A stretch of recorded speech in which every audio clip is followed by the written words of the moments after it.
I've got a request from a subscriber to do a topic on women that are interrogating him to identify his intention in dating, is basically how I'm going to distill it. And before I dive into it, folks, I just want to apologize for the crap video quality. I'm still using my 1080p webcam for this video.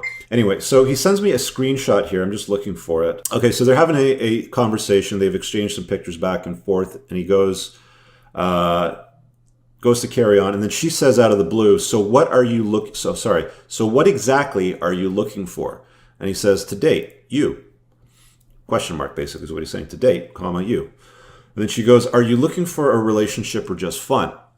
And then he goes on in his question, because he's been hit up by a version of this several times. He's in his late 30s. This particular woman, he said, was 34, single mom, has one 4-year-old kid. Looks attractive in the pictures, he said, would love to date her. But he doesn't understand why these women are so pushy and interrogating when it comes to what are you looking for. Because I think as guys in general, when we date, we're just, let's meet somebody and see what they're like. Just take it easy, take it as it comes. And I think we have more of a nonchalant attitude the older that we get. Let's talk about that in a second. I'm just going to make a note here to dive into that. Older we get. And why that changes with age. We'll get into that in a second. But this woman wants to know, what are your true intentions? And he goes, it's not that like it's happened once. He goes, it keeps happening over and over again. He goes, in his message to me that there was a date that he had scheduled, and like a half an hour before the date, the woman messaged him by text and said, look, if you're not looking for a relationship, I don't want to waste our time. And he basically says, look, how do I know what she's like? Is she even relationship material? Am I going to want to see her again? Like, maybe she's somebody that could be a friend. Maybe she's somebody that I have a fling with. Maybe she's somebody that's, a long-termer. You never know. And I totally agree with him. So ladies, if you're watching this, my recommendation is chill out a little bit and just, see how things go. Guys, women are doing that because of the sexual marketplace value. And I'll explain what this is right now. So let's dive into it. First of all, let's talk about the term the wall, because that's what we're hitting here. Men and women hit this peak, and for men it's late 30s, for women it's early 20s. And this term the wall was coined in the professional sports world. Basically, athletes have a shelf life, at which point they're no longer valuable to the team, and younger players are better, faster, stronger. So in baseball, for example, a pitcher's arm will only last so long before he has to stop pitching and move on to something else. Same thing with football players and basketball players. Their body takes a lot of punishment doing what they do professionally. So at some point, they hit a wall, they can no longer do what they're doing, and they have to move on to something else. It's been postulated, interestingly enough, in the manosphere that the term the wall was adopted first by women to shame other women that are showing up in their space. It was said that there was women that were criticizing somebody. Oh, look at her. What is she doing here? She's hit the wall. She doesn't even look that good, sort of thing. But I digress. Whatever it means, it means. So the sexual marketplace value chart here is what we're going to dive into right now. And on this axis here, we've got on a scale of 1 to 10, the SMV, again, sexual marketplace value. And on this scale over here, from 15 to 70, we've got age. Now, men and women mature sexually at roughly the same age. 10, 11, 12, 13, whatever it might be. It's basically the age at which women first have their period and boys have their probably first wet dream, let's say. So we both mature sexually at nearly the same time in our lives. But emotionally, intellectually, all of that happens at a different time for men and women in our lives. For men, it happens in the early 30s. And for women, it happens in the early 20s. So that's why it's not that uncommon to see somebody that's 40, for example, dating a 25-year-old. It actually works fairly reasonably well. That creates a problem for women, which is why a lot of them can get very pushy in trying to identify what it is that you're doing, because they don't want to waste their time. It's really as simple as that. That's all that it boils down to. And because they don't want to waste their time, women, I've talked about this before, women tend to communicate on a covert basis. And when they rely on overt communication, it's because they've basically run out of ways to drop the hints. You'll see it a lot in many of my videos when I'm talking about subjects like this, where men are nodding, going, yeah, makes sense. And then women start to disagree. They don't even watch the whole video most of the time, but they start to disagree in the comment. And the way they respond to the cold hard truth or the facts is they tend to shame or try to insult me. They'll poke at something about me, like visually, like, oh, look, you're bald, or you're a loser, or you probably don't even date, or you haven't been laid, or something like that. And that's usually a pretty good sign that I'm par for the course and the information that I'm presenting is accurate and true, because the cold hard truth does hurt. Anyway, so moving back onto this, so women will peak around the early 20s, at which point we think for both men and women that it continues on. Men will peak in the late 30s. And at the point of around 30, there's an intersection where women's value starts to decline and men's value is still carrying on and increasing. And the reason for that is women mature sexually, are able to reproduce easiest under the age of 25. It's biological. It's just fact. It's the truth. Some women will subscribe to what the media and TV and publications have been telling them, which is mostly lies, that you can settle down. Basically, you can have it all. So you have these women that have gone to university, they've got their professional careers, and they make six figures, and and they think that they've pushed the wall back into the 30s. But the truth of the matter is their SMV was highest in their early 20s when they were easily able to reproduce and have a higher sexual marketplace value.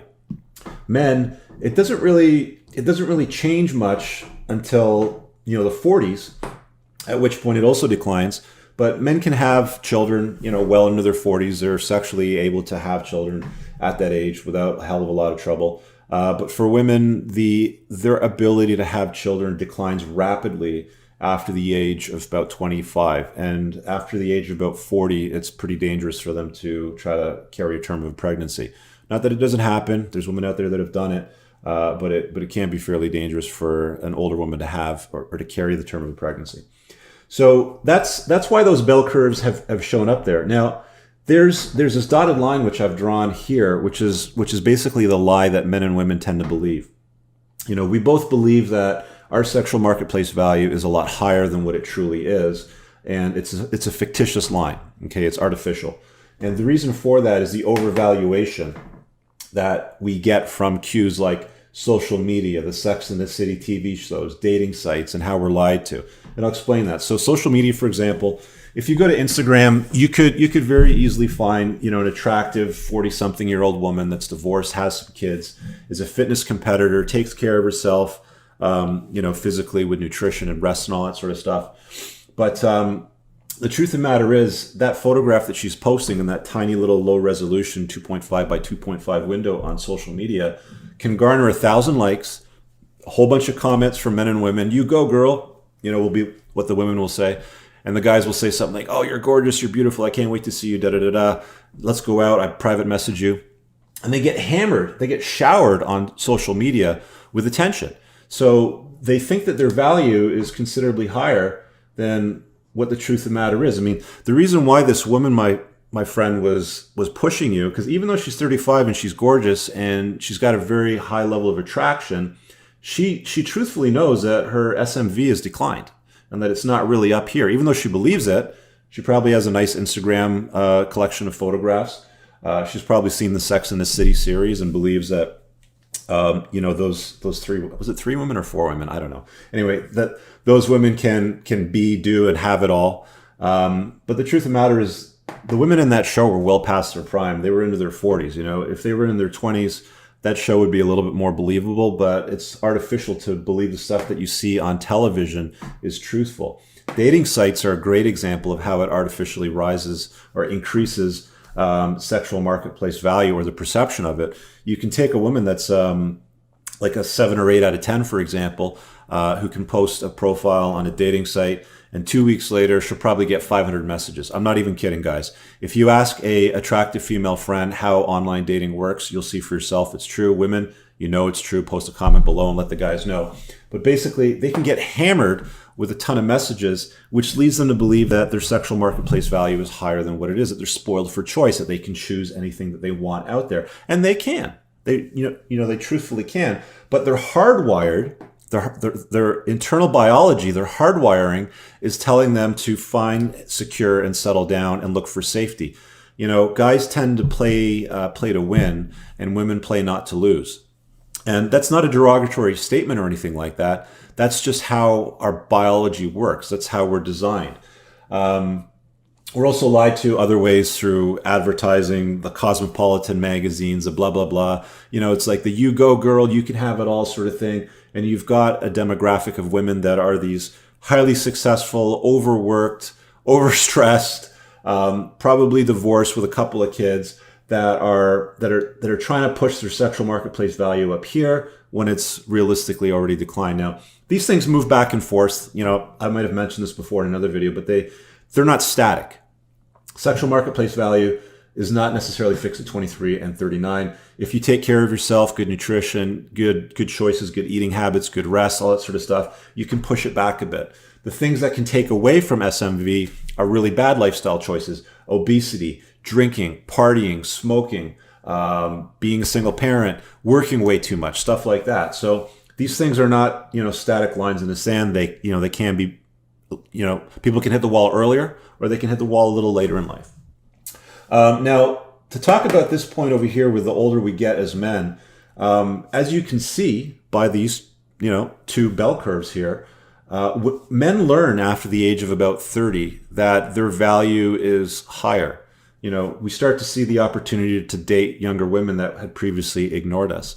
You know, there's interest that comes from women that are younger, more attractive than somebody our own age that we can date very easily. It's not that difficult. Usually by our late 30s, guys have our shit figured out. We've got our act together.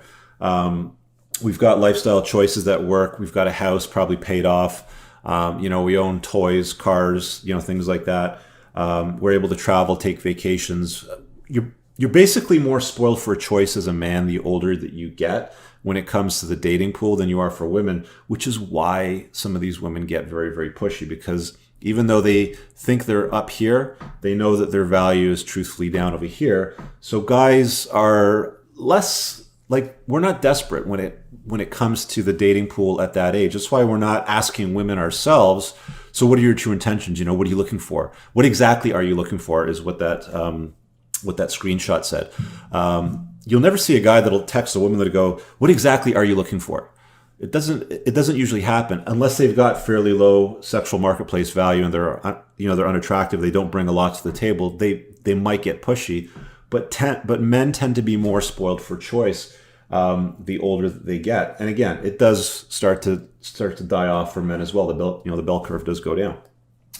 Anyway, that is my presentation there. I hope that answers your question. That is why the women that you've been dating in their mid-30s have been pushy and have been asking for, it's almost like they're asking for a commitment. All right, guys, I really hope that you enjoyed that clip. If you want to check out the full-length podcast episode, you can find that right over here. Also, make sure you visit my website over here where you'll find my supplements, the opportunity to book me privately one-on-one for coaching, and most importantly, my new School of Unplugging, which you'll find on the courses tab. Newer to the channel, hit subscribe.